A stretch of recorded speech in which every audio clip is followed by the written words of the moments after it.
S'ils l'ont fait, pourquoi pas vous?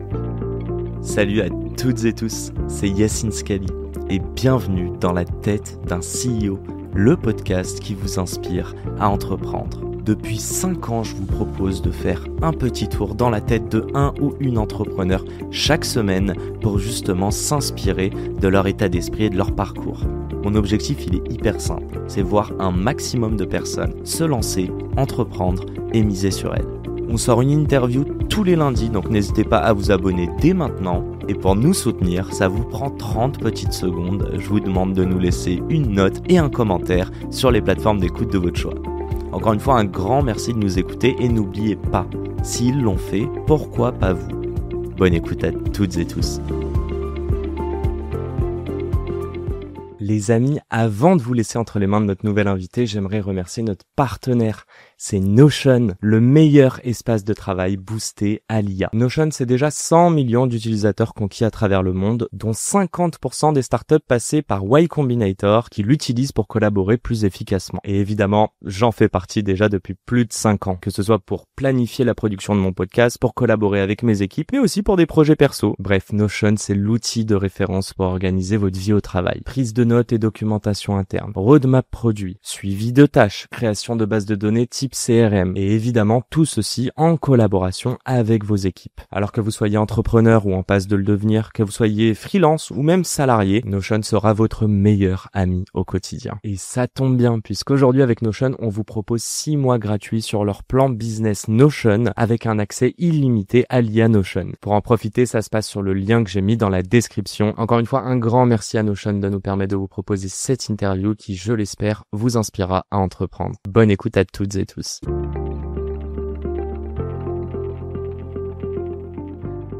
Les amis, comment ça va? Bon, aujourd'hui on va parler des popopopom, roulement de tambour, les réseaux sociaux. Comment j'aime pas ça. Bon, je sais que je suis un média, en théorie, parce qu'on a dit que je faisais des interviews et qu'un podcast qui se fout sur les réseaux, c'est un média. Sauf que moi, à la base, c'est simple, hein. Pendant 2 ans, je faisais un podcast par semaine le soir en parallèle de mon job. Et voilà quoi, je prenais mon petit micro, j'allais voir des gens et fin de l'histoire, je me faisais kiffer, je publiais un peu sur LinkedIn, un post toutes les 2 semaines, c'est chill. Puis un jour, j'ai eu la chance d'avoir un partenaire qui est venu toquer à ma porte, qui m'a proposé de sponsoriser. Puis là, je me suis dit, attends. Donc là, je me suis mis full time 1 ou 2 mois après là-dessus et je me suis dit, ok, 2023, je crois que c'était, ou 2022. Bref, je sais pas, mais il est temps de se foutre sur les réseaux, il est temps de montrer ma tête. Donc au début, c'était les 5 dernières minutes à l'iPhone, puis après, on a fait l'iPhone en entier. Puis après, là, je vous parle avec des bonnes caméras. Puis ensuite, on est allé en studio, bla, bla, bla. Entre-temps, les beaux micros qui ont changé. Enfin, j'ai investi sur moi. Et en fait, je me rends compte d'une chose, c'est que tout ça, une fois que tu le fais, il y a la post-production. Donc c'est vraiment faire tous les montages. Ça me coûte de l'argent, hein. Faut savoir qu'avant, moi je me déplaçais tout seul. Aujourd'hui, ça me coûte 500-600 € par épisode. Et les stats sur les réseaux, les amis, c'est la chose qui me tue le plus. On met beaucoup d'efforts. Moi, je paye des gens, c'est-à-dire que pour vous donner un ordre d'idée, par mois, entre mon monteur et ma CM, ça va me coûter 2000 €, parfois plus, pour quelque chose que je ne vends pas. Faut savoir que tout ce que je donne même à mes partenaires, c'est juste leur expliquer, écoutez, c'est là, nous on le fait, on doit parler à des gens et le faire sur les réseaux, c'est un plus, mais je considère en fait que les stats sont pas assez bonnes pour le vendre. Grosse erreur, je pense qu'il y a plein de gens qui me diraient à ce moment-là, mais mec, t'as 8000 sur Insta, 9000 sur TikTok, t'as 12000 sur LinkedIn, bien sûr que ça se vend. Mais moi, c'est pas ça la valeur. La valeur, c'est vous, mon audience, qui plus est en audio, vous êtes entre 15 et 20 000 par mois, alors que en réseaux sociaux, je sais que c'est pas les mêmes. Je sais que ce n'est pas les mêmes personnes aussi, et je sais que c'est pas du tout le même nombre. Et tout ça pour vous dire que j'ai l'impression que les réseaux sociaux... Alors la particularité est la suivante. Moi, je publie que des extraits de mon podcast. Bon, ça va changer. Déjà, il y a le podcast solo. Donc c'est juste une manière, mais là je commence à me montrer moi, à raconter un petit peu ma life. Et en vrai ça me fait du bien, je vous cache pas. Et puis je crois que les retours sont pas trop mauvais.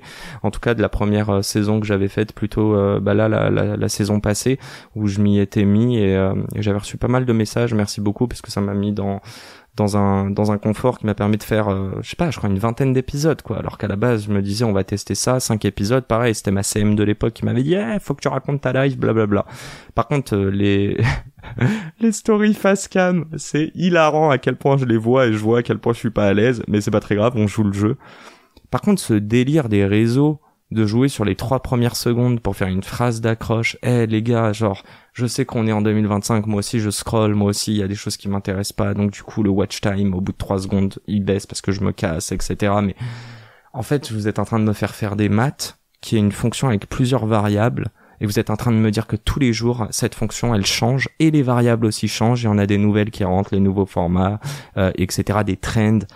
Mais qu'est-ce que je m'en fous. Genre, je vous le dis à 100%, et c'est faux parce qu'en fait, ça fait partie de mon business pour le faire grossir et le faire connaître d'un max de personnes, mais je vous le dis à 100%, genre, il y a même pas à débattre ou quoi. Ça ne me fait pas plaisir. C'est vraiment ça, c'est anxieux pour moi, et ça a participé, je pense, à ce que je racontais dans cet épisode précédent solo là, où franchement, j'ai vécu des mois, mais tu vois, à me remettre en question, à me demander à quoi ça sert tout ce que je fais, juste parce que je regarde des stats, qu'on est en train de stagner, qu'on fait des vidéos, elles font 300-400 vues, alors qu'elles m'ont coûté quoi. Par vidéo, on peut aller sur du 30, 40, 50 euros. Il y en a peut-être 20 qui sont publiés dans le mois. Bon, faites les maths. Moi, ça me coûte cher, en tout cas.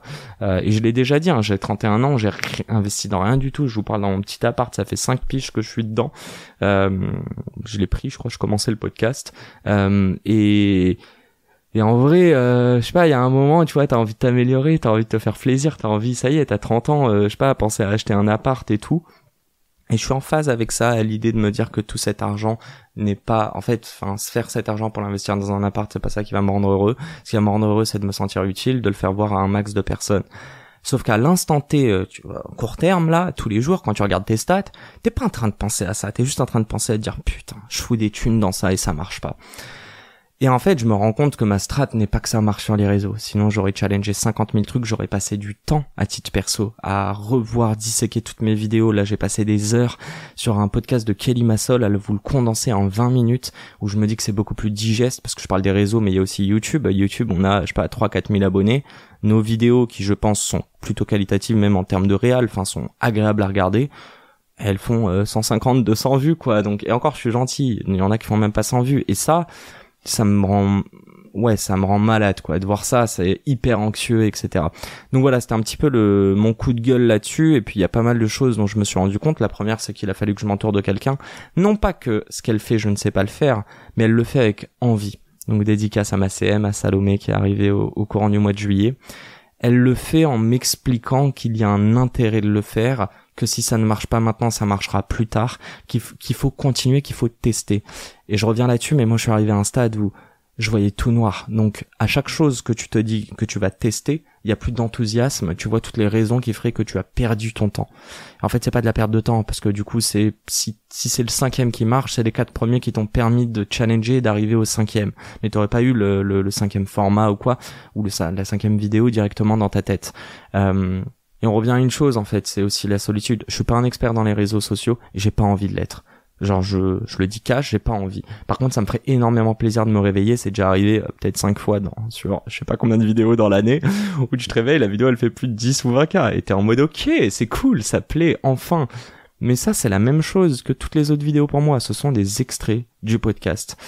Donc déjà, je lance un petit appel, mais s'il y a des gens qui veulent m'aider, qui pourraient ne serait-ce que me faire une petite analyse et des réseaux et de YouTube, etc. Alors je vous le dis, tout travail mérite salaire, mais j'ai vraiment pas beaucoup d'argent. Donc voilà, c'est aussi ça, et c'est paradoxal, mais dedans je suis quand même en train de vous dire que je mise et que j'ai mis un budget avec ma CM, qu'on commence à faire quelques posts boostés sur Insta, donc je mets de l'argent dedans alors que j'ai toujours dit jamais, parce que je me dis faut qu'on teste des choses. Par contre, je suis pas du tout à mon potentiel max de l'enthousiasme et de l'envie de tester et de mettre plein d'argent dedans. Aussi parce que vous le savez, il y a un nouveau projet qui arrive, et ça, c'est le prochain épisode solo dans lequel je vais vous en parler. Donc voilà, c'était aussi pour vous raconter un peu ça et vous dire que je ne suis pas un média. C'est bizarre à dire, hein. Mon objectif, il est pas de vous vendre un truc. Je vais aller plus loin. Mon objectif, il serait pas demain de vous vendre un livre blanc ou une formation qui est un récap de tout ce que j'ai créé, qui est gratuit et en ligne sur Internet et accessible à tout moment, à savoir ce contenu et ces épisodes. Moi, j'ai peut-être une analyse un peu plus différente de la vôtre dans tous ces épisodes. C'est que moi, j'ai des moments off. C'est juste ça avec ces gens-là.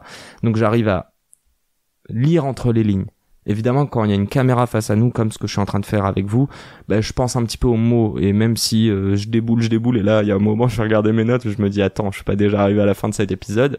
Mais ça affine un petit peu ma grille de lecture que de voir des gens qui, tu vois, je l'ai toujours dit avant les podcasts, je demande les sujets sur lesquels ils sont pas à l'aise. C'est une information avec laquelle je conjugue. Évidemment, je vais pas sur ces sujets, mais en plus de ça, ça me permet aussi de voir à quel point les gens sont à l'aise sur d'autres questions, à quel point il peut y avoir des biais, etc. Et mon but, je vous le dis maintenant, c'est pas de rentrer dans les biais et de leur dire « Ah, t'es pas à l'aise là ». Non, mon but, c'est d'essayer de comprendre comment ils réfléchissent. Par moment, on n'a pas toutes les cartes en main. Quand quelqu'un vous explique, même sur les réseaux, « Ah, j'ai eu cette problématique, voici les solutions que j'ai mises en place », je vous l'ai déjà dit, je ne crois pas aux solutions miracles.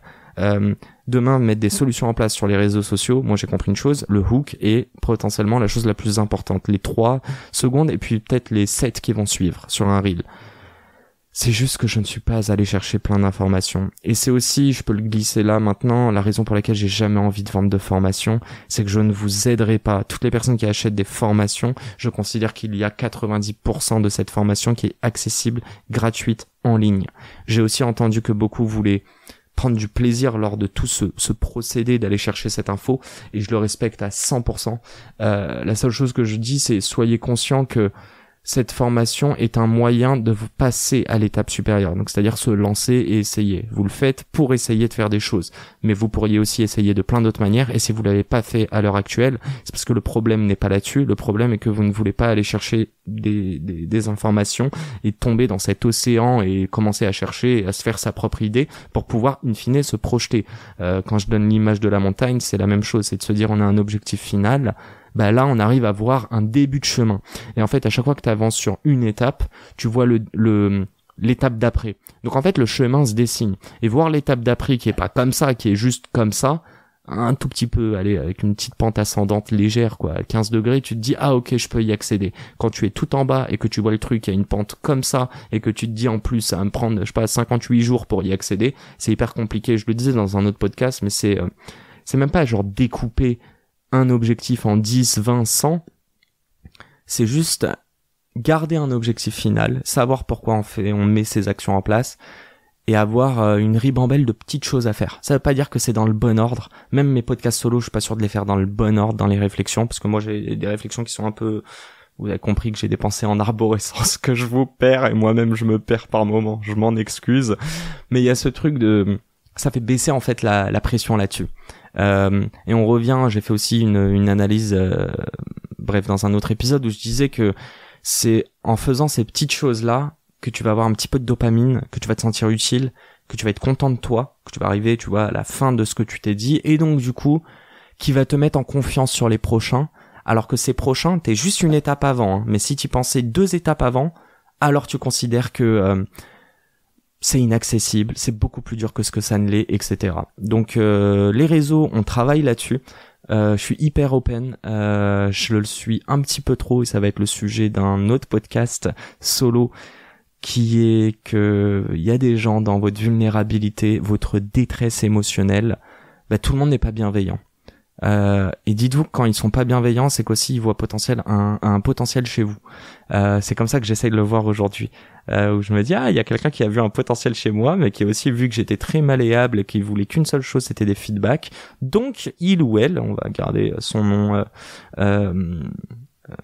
secret, discret, enfin je sais pas comment dire, on va pas donner son nom, mais en gros j'ai vraiment compris ce truc là, c'est de se dire ok, je suis capable de faire un truc que il ou elle n'est pas capable de faire. Par contre il ou elle est capable de faire des choses que moi je suis pas capable de faire, et la première des choses c'est se projeter, c'est se lancer et c'est faire. Et quand tu vois qu'il y a personne, que toi en tant que personne tu n'es pas capable de le faire, de te projeter, qu'il y a des gens autour de toi qui le font, alors t'as l'impression qu'ils détiennent la vérité. Cette vérité, ce sont les formations. Je vais vous donner un exemple, un petit exemple concret sur de la formation. La seule formation que je pourrais faire, c'est une formation qui vous permet de passer outre vos barrières mentales sur, on va dire, des thématiques précises, se lancer et continuer, aller parler à des gens, qui fait partie de se lancer, mais c'est aussi une autre thématique, mais vraiment aller parler à des gens et à ne pas avoir peur du regard des autres. Et là c'est la parenthèse, c'est que les amis, si je communique pas sur les réseaux ou que je monte pas ma tête, je vous l'ai dit, c'est parce que c'est pas un ego, bien sûr que c'est un ego en fait, mais j'ai effroyablement peur que les gens me jugent. Et ça, c'est pourquoi? C'est parce que je m'auto-juge, je le sais. Donc on va arrêter là les questions et moi je peux faire l'analyse, le psy et mon autocritique. Bon, ça a ses limites, mais je suis convaincu de ça. Je suis en train de perdre ce que je vous disais. Et donc du coup, la seule formation que je pourrais monter, c'était mon point, c'était de vous apprendre ou de vous donner mes retours d'expérience. Encore une fois, apprendre, j'ai beaucoup de mal parce que je suis personne et que je fais que apprendre au quotidien, que je veux m'améliorer, que je considère que je suis à peut-être 5% de mon potentiel. J'ai envie d'aller bien plus loin.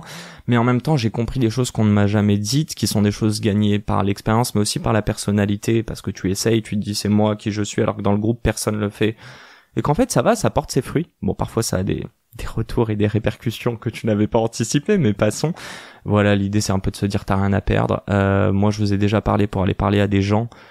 Il y a plein de techniques dedans, c'est évidemment s'intéresser à eux parce que moi c'est ce qui m'intéresse réellement. Quand tu te vends, ne te vends pas toi, vends ton projet. Moi je me suis jamais vendu et du coup quand je vends, je fais de l'anti-sell. Je suis serein sur mon projet et ce qu'il apporte.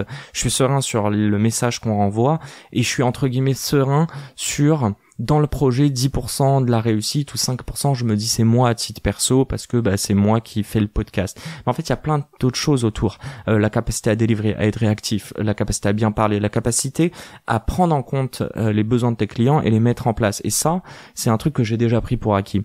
Toutes ces choses-là, vous voyez bien que ce serait 50 000 formations différentes où je vous donne des conseils. Mais ces conseils, ils servent à rien parce que demain, vous allez vivre une situation qui pour moi est similaire mais que vous ne voyez pas similaire et vous allez repartir à zéro. Ok, quel est le chemin à prendre? L'objectif il est lointain, je me sens pas capable, etc.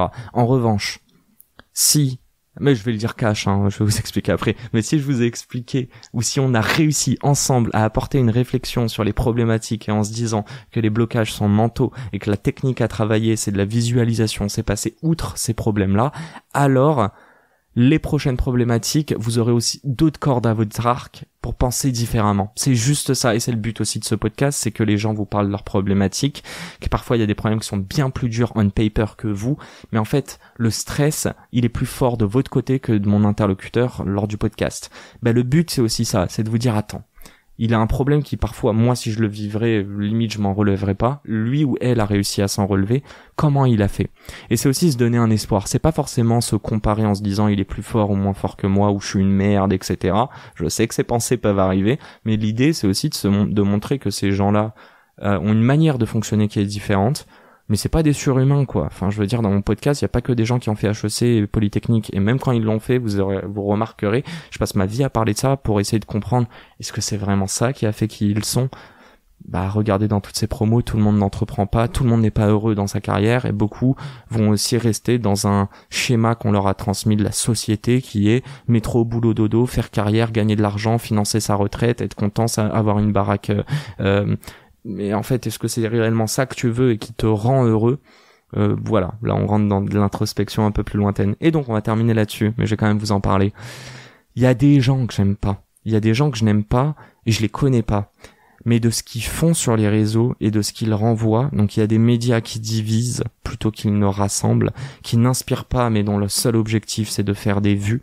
Et donc ça va aller sur ce qui plaît sur les réseaux. C'est aussi pour ça que je n'aime pas les réseaux.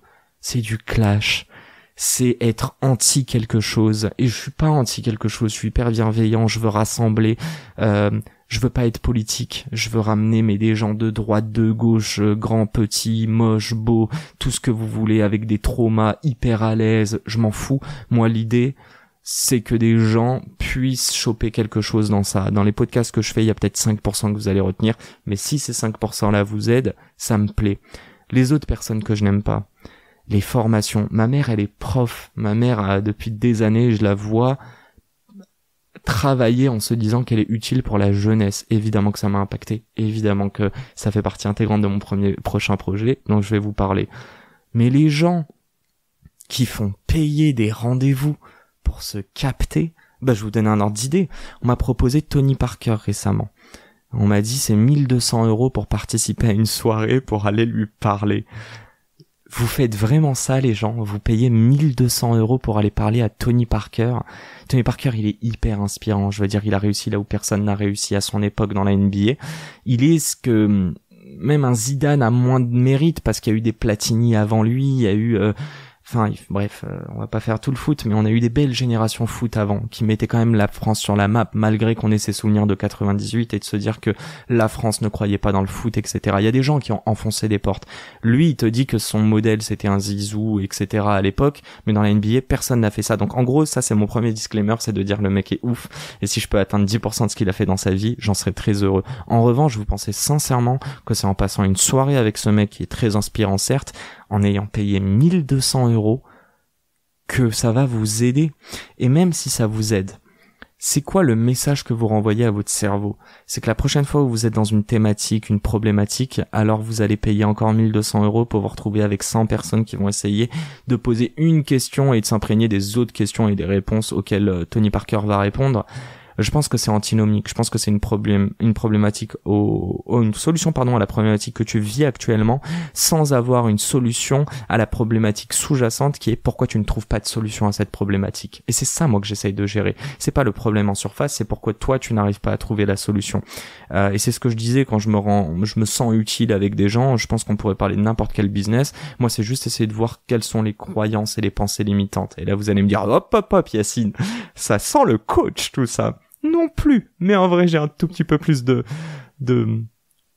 j'aime un peu plus ces gens-là, même si je pense qu'il y a de tout. Il y a vraiment des gens très mauvais, il y a des gens qui le font avec du cœur. Je pense qu'il y a aussi des gens comme des psys qui ont des problématiques et des traumas en eux, et je me suis demandé si je devais pas être psy, donc c'est pour ça que je m'identifie à eux, et qui ont en fait envie de dédier leur vie, parce qu'ils n'arrivent pas forcément à résoudre leurs problèmes, à résoudre les problèmes des gens.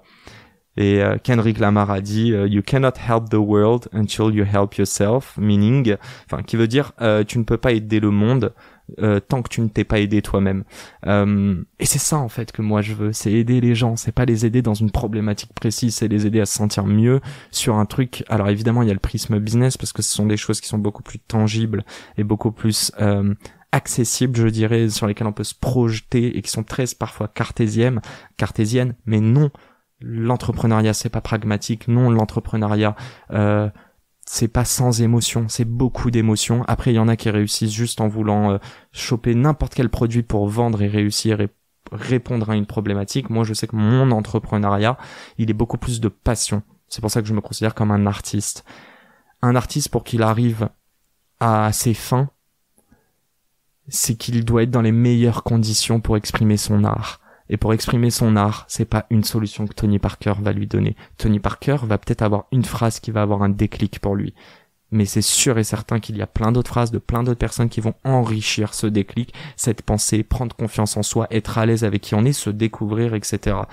Et donc je reviens là-dessus, mais 1 200 € pour aller voir Tony Parker à une soirée, mais vous marchez sur la tête les gens. Comme ceux qui payent 500 ou 1000 balles ou 5000 balles, j'en ai aucune idée, pour aller faire une soirée avec Oussama Hamar. En plus, le mec a des casseroles. Bref, je veux pas rentrer là-dessus parce que je veux pas diviser, et je veux pas enlever son mérite. Je sais qu'il a créé un écosystème, etc., et qu'il l'a fait avec Alice Zagury, avec Nicolas Collin. Et genre, ces gens-là, ils méritent tout autant du mérite, du coup, que ce mec-là. Ce mec-là a été la personne qui a incarné. Vous voyez, je vous le dis, il y a un moment, il va falloir que j'incarne mon média, c'est ce que j'essaye de faire. Lui aurait eu aucun souci à se montrer sur les réseaux sociaux, là où ses deux associés auraient peut-être moins voulu.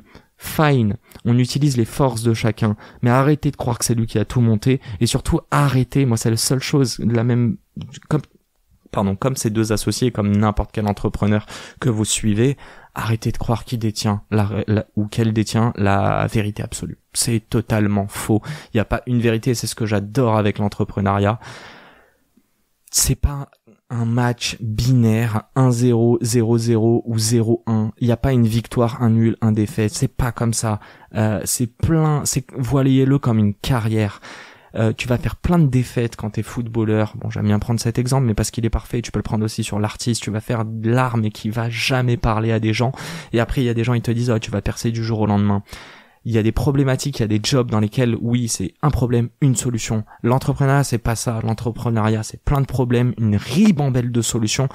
Et c'est ça qui est dur pour les gens. C'est de ne pas savoir quel est le terrain, quel est le timing, quelle est la manière dont aller trouver ces solutions, quelle est la bonne, parce qu'il y a un moment c'est cette solution qui va être bonne, et il y a un autre moment t'as tous les red flags possibles, mais ton gut feeling te dit un truc sur celle-ci, et tu vas y aller et ça va être la bonne solution. Parce qu'il y a d'autres variables que t'as pas prises en compte qui sont propres à toi, etc., que les autres ne voient pas forcément, mais toi, c'est ce qui fait que cette solution avec les red flags, tu vas compenser ces red flags avec un truc hyper positif. Ces red flags, c'est juste des risques pour des gens. Mais ces risques-là, pour toi, c'est aussi une manière de montrer qui tu es et de t'exprimer. Donc je reviens là-dessus, pour moi c'est artistique et tout ce que je veux vous dire est artistique. C'est comment vous mettre dans les meilleures conditions pour parler à n'importe qui, passer outre vos barrières mentales et vous dire que vous pouvez, dans n'importe quelle situation, vous pouvez. Allez vous renseigner, c'est-à-dire que quand vous voyez une montagne, allez commencer à vous renseigner petit à petit, pas sur l'objectif final, mais sur des petites thématiques précises. Donc c'est revenir à le découper en objectifs, mais surtout voir est-ce que cette première problématique qui est 1% de la problématique finale, ou qui va correspondre, qui va nourrir à peine 1%, il y aura 99 autres étapes à prendre. Est-ce que celle-ci vous arrivez à vous projeter et vous êtes capable de le faire? Et si ça bloque là, on revient au premier truc, quelles sont les barrières mentales? Sur ce dernier point, si vous n'arrivez pas à trouver des solutions, pourquoi? Est-ce que vous avez peur d'aller les chercher? Bref, tout ça, vous avez bien compris, c'est les questions que je me pose vis-à-vis des réseaux sociaux. Et ce qui est magique sur les réseaux sociaux, c'est qu'il y a 50 formateurs, qu'il y a 50 personnes qui sont aussi des CM, qu'il y a 50 personnes qui sont des créateurs de contenu qui vendent des formations. Ce qui a marché pour eux ne marchera pas forcément pour vous. Et ça, c'est un truc qui est cool dans les réseaux, c'est qu'au moins ils admettent une chose. Il y a aucun expert de l'algo. Les gars, il y a même des gens, ils bossent chez TikTok, chez Insta, etc. Ils connaissent pas l'algo. Faut arrêter de mytho. C'est des ingés qui tous les jours doivent shipper des nouvelles features, etc. Et l'algo, je suis sûr et certain que c'est une version assez opaque qui potentiellement, même avec de l'IA, s'enrichit via des nouveaux contenus de personnes qui testent des choses qui font que c'est des nouvelles variables qu'on ne peut pas avoir entre les mains. Donc qu'est-ce qui fait que tu vas réussir sur les réseaux? T'entourer si c'est un réel objectif et que tu estimes que tu as des limites à l'idée de te lancer. Et moi, clairement, m'entourer, c'est déléguer une charge émotionnelle en ayant une personne qui sait comment accéder juste à la prochaine étape, parce que le long game, on ne sait pas comment on va y accéder. Bon, évidemment, on va parler juste après de comment vous entourer des bonnes personnes, parce que moi, j'ai eu des petites bananes, je vais vous en parler, pardon. Et ouais, je pense que... Putain, 25 minutes, merde. Désolé pour ce long podcast, et je vais terminer là-dessus, mais une des autres choses, c'est aussi de se poser la question de à quel point c'est important pour toi, quels sont les moyens que tu veux mettre en place, et presque de se donner une timeline et de se dire, attends, à quel moment t'estimes que c'est un échec? C'est peut-être ça aussi qui est le plus important. Et si t'estimes que c'est un échec, pourquoi? Et quand je dis un échec, si quelque chose n'a pas réussi, mais que tu changes de strat, c'est pas un échec. Si quelque chose n'a pas réussi et que tu arrêtes et que tu estimes que tu changes de vie et que tu fermes une porte, s'il y a aucun apprentissage sur toi et que tu le fais avec des mauvaises émotions, c'est un échec. Donc à ce moment-là, si tu estimes que tu arrêtes tout en te disant que après tu as déjà le prochain objectif, tu sais sur quoi tu vas te concentrer, je considère que c'est pas un échec. Par contre, si tu fais pas un post-mortem et que tu n'analyses pas et qu'il n'y a pas de gain de toute cette expérience, c'est un échec. Il y a un moment, il va falloir qu'on enlève le mot échec. J'ai même plus envie de vous parler de ça. Moi, ça me fait chier. C'est des expériences. Il y a des expériences qui se passent bien et des expériences qui se passent mal. Vous êtes tous sortis avec des gens où avez eu des relations amicales, amoureuses, qui se sont bien passées, d'autres qui sont mal passées. Souvent, quand ça s'est mal passé, c'est parce qu'on reste sur des pensées, qu'il y a des questions qui ne sont pas répondues, qu'il y a des convictions qu'on s'est forgées, mais on n'a pas fermer et tourner la page à proprement dit. Et je sais qu'il y a des personnes qui peuvent avancer en n'ayant pas fermé la page et qu'il y en a d'autres qui vont se ronger. Je dis qu'il y a un juste milieu, ça sert à rien de rester en boucle sur une histoire. Par contre, je suis convaincu que tant que tu n'apprends pas d'un truc, c'est un boomerang, c'est le karma et ça va te revenir dans la tête sur un autre sujet. Et je reviens là-dessus, une formation ne te pourra jamais t'aider à contrer et anticiper ces problématiques sur des autres sujets. La seule chose qui aidera, c'est de te faire péter des barrières mentales. Donc si vous me voyez vous vendre un jour une formation, croyez-moi, c'est que je serai capable moi-même de l'acheter et que j'estime que ce sera un condensé de toutes les merdes, les galères et les émotions négatives que j'ai vécues pour qu'un max de personnes puissent s'y identifier.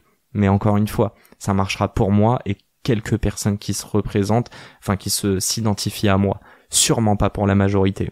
Fine. Mais voilà. Oh, beaucoup de barrières mentales dans cette histoire. J'espère que ça vous a plu. N'hésitez pas à me le dire. Je vous retrouve très vite pour un nouvel épisode. Merde à vous tous. Ciao, ciao. Et à vous toutes. c'est la fin de cet épisode. S'il vous a plu, prenez 30 secondes pour nous laisser un commentaire et une note sur la plateforme d'écoute de votre choix.